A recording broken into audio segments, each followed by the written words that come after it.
रंजना कभी ब्रश नहीं करती थी। उसे कितनी बार उसके माँ बाप ने डांटा, लेकिन उसका कोई असर उस पर होता ही नहीं था, जिस कारण से उसके दांत पीले पीले हो जाते हैं। शादी के बाद अरे बहू, वैसे तो तुझ में कोई कमी नहीं है, पर तेरे दांत इतने पीले कैसे हैं बेटा? कैसे मतलब? कोई सर्जरी थोड़ी ना कराइए। वो तो क्या नाम, मैं ब्रश नहीं करती थी तो पीले हो गए। अब क्या करूं? आप कहें तो लाल करवा लूं या फिर काले? यार ये क्या है, क्यों माँ से लड़ रही हो? लड़ रही हूँ? अरे मैं लड़ रही हूँ या ये बोल रही है कि दांत पीले हैं, पीले? अरे तपस्या थोड़ी ना की है इन्हें पीले करने के लिए, बकायदा ब्रश नहीं किया है 20 साल तक, तब जाकर। छी, कैसी बात कर रही हो? ये उस वक्त तो पीले नहीं थे जब हम लोग तुम्हें देखने आए थे। अरे तब साफ करवा लिया होगा डेंटिस्ट के पास जाकर। अब देखो कैसे पीले पीले लग रहे हैं। रंजना सास की तरफ गुस्से से देखती है। फिर शुरू हो गई पीले पीले पीले। अरे पीले तो तब भी थे जब मेरे हाथ का रसगुल्ला उड़ा उड़ा कर खा रही थी और बोल रही थी, लड़की नहीं गुणों का खजाना दे रहे भाई साहब आप। खैर, अब वो लोग करते भी तो क्या करते, पीले दांत वाली बहू पल्ले पड़ी थी तो झेलना तो था ही। एक दिन कीर्तन में रंजना गाना गा रही थी। अरे कमला बहन, माँ का द्वार है, यहाँ तो सब शुद्ध होकर आते हैं, फिर अपनी बहू को ब्रश भी नहीं करवाती तुम। दूर से पीले पीले दांत भक्ति में बाधा उत्पन्न कर रहा है। अरे कोई 2 साल के बच्चे थोड़ी ना लेकर आई हूँ मैं बहू बनाकर, अच्छी खासी लड़की है। अरे कैसे करवाऊं ब्रश, ये तो उसे खुद करना चाहिए ना। अब माँ बाप तो इसके जैसे तैसे निपटा दिए, ये नहीं सोचा कि सास कैसे संभालेगी। सास बहू को लेकर घर आ जाती है, लेकिन सोच लेती है कि अब इसे लेकर कहीं नहीं जाएगी। अगले रोज बहू कहती है, अरे क्या हो गया, मंदिर नहीं जाना क्या? कीर्तन का वक्त हो रहा है। मेरी मधुर वाणी से कान्हा जी जागते हैं और सोते हैं। आप तो जानती है ना उनकी भक्ति में कितना मन लगता है मेरा। वो क्या है ना, तबीयत ठीक नहीं लग रही है मेरी, आराम करूंगी मैं। तबीयत ठीक नहीं लग रही? अभी तो मिथुन के गाने पर नाच रही थी आप, और अब बोल रही है कि तबीयत ठीक नहीं लग रही। अरे भक्ति में मन लगा लो सासू माँ, ऊपर जाना है, क्या मुंह दिखाओगी आप? हाँ? सास को बहू की बात पर गुस्सा आ जाता है। मैं क्या मुंह दिखाऊंगी, इसकी चिंता तो ना कर, समझी? अपने मुंह की चिंता कर, जो ये पीले पीले दांत लेकर हर जगह पहुंच जाती है। पता है लोग कितना मजाक बनाते हैं। ना जी ना, मैं नहीं जाना कहीं तेरे साथ। तो ये बात है, कोई ना, मत जाओ, मैं अपने कमरे में ही बैठकर भक्ति कर लूंगी। ऊपर वाला दांत थोड़ी ना देखता है, मन देखता है, भावना देखता है। और अरे बस बस, तू सब कुछ दिखा, बस ये सफेद चमकदार दांत ना दिखाना किसी को, है? जा यहाँ से।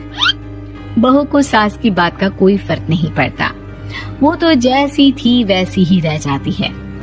सुबह नहाकर किचन में खाना बनाना, फिर खाना खाना, कीर्तन भजन करना और सो जाना। एक दिन, माँ जी मैं सहेली के घर जा रही हूँ, शाम को लेट आऊंगी। हाँ हाँ तो जाना, मैंने कौन सा तेरी आरती करनी है घर पर बैठकर। रंजना सहेली के घर जाती है, जहाँ वो पार्टी में जाने की तैयारी कर रही होती है। अरे शिखा, कहाँ जाने की तैयारी कर रही है? मैं गलत वक्त पर आ गई क्या? अरे नहीं यार, उल्टा सही वक्त पर आई है। मैंने ये साड़ी और ज्वेलरी निकाली है यार, शाम को इनके ऑफिस की एक पार्टी में जाना है। बताना कैसा लग रहा है ये सब? नहीं यार, इस ड्रेस के साथ तो वो वाली ज्वेलरी अच्छी लगेगी। हाँ हाँ सही बोल रही है, मैंने ध्यान ही नहीं दिया। वैसे तो हमेशा से मस्त फैशन सेंस रखती है। तो बड़ा जाती होगी ना पति के साथ पार्टी में। रंजना कुछ नहीं बोलती, बस सोचती है कि यार काश ये बात सही हो जाती, पर मैं क्यों नहीं जाती पार्टी में? क्या इन लोगों की कोई पार्टी होती नहीं होगी?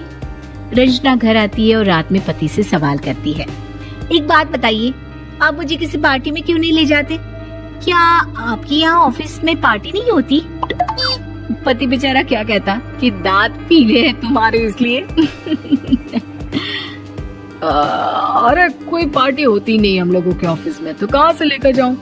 और मार्केट, मॉल, कहीं वीकेंड घूमना, कहीं तो। अरे यार सारे हफ्ते में एक छुट्टी मिलती है, तो सोचता हूँ कि आराम ही कर लूं। क्यों? रंजना मन मार के रह जाती है। पहले कभी सास के साथ मंदिर जाया करती थी, लेकिन वो भी सास ने ले जाना बंद कर दिया। घर बैठी बैठी रंजना बोर हो जाती है। तभी उसे आइडिया आता है और वो मायके जाने का सोचती है। सासू माँ, 2 दिनों के लिए मम्मी के घर जा रही हूँ। अच्छा ठीक है, आराम से जा। और हाँ, माँ से कुछ अच्छी आदत सीख कर आना कि कैसे शरीर के हर भाग की तरह दांतों की सफाई भी जरूरी होती है, समझी? शुरू हो गई ना आप। वो लोग आपकी तरह नहीं है कि छोटी छोटी बात का बतंगड़ बना दे। उन लोगों के लिए मैं मायने रखती हूँ, ना कि मेरे पीले पीले दांत। रंजना माँ को बिना बताए उन लोगों को सरप्राइज देती है, लेकिन जैसे ही वो दरवाजे पर पहुंचती है, अंदर देखती है कि घर वाले कहीं जा रहे होते हैं।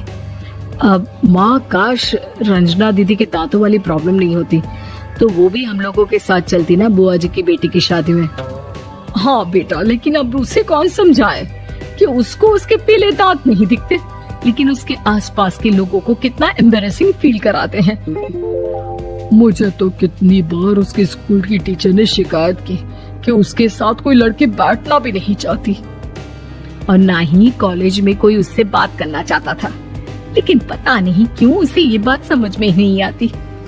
कोई कमी नहीं है उस लड़की में, बस यही कि दांत पीले हैं।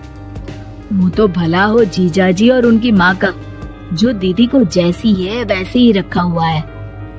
रंजना को अपने घर वालों की बात सुनकर बहुत दुख होता है। वो सोचती है कि वो क्या करे, लेकिन फिर वो सीधा डेंटिस्ट के पास जाती है, अपने दांत चमकाती है और कसम खाती है कि वो रोज ब्रश करेगी। अरे क्या हो गया? तुम तो 2 दिनों के लिए गई थी ना, पर कोई ना, अच्छा है, चलो आ गई तो। रंजना सास के सामने आकर खड़ी हो जाती है और पूरी स्माइल करती है, उसके चमकदार दांतों को दिखाती हुई। चले मंदिर।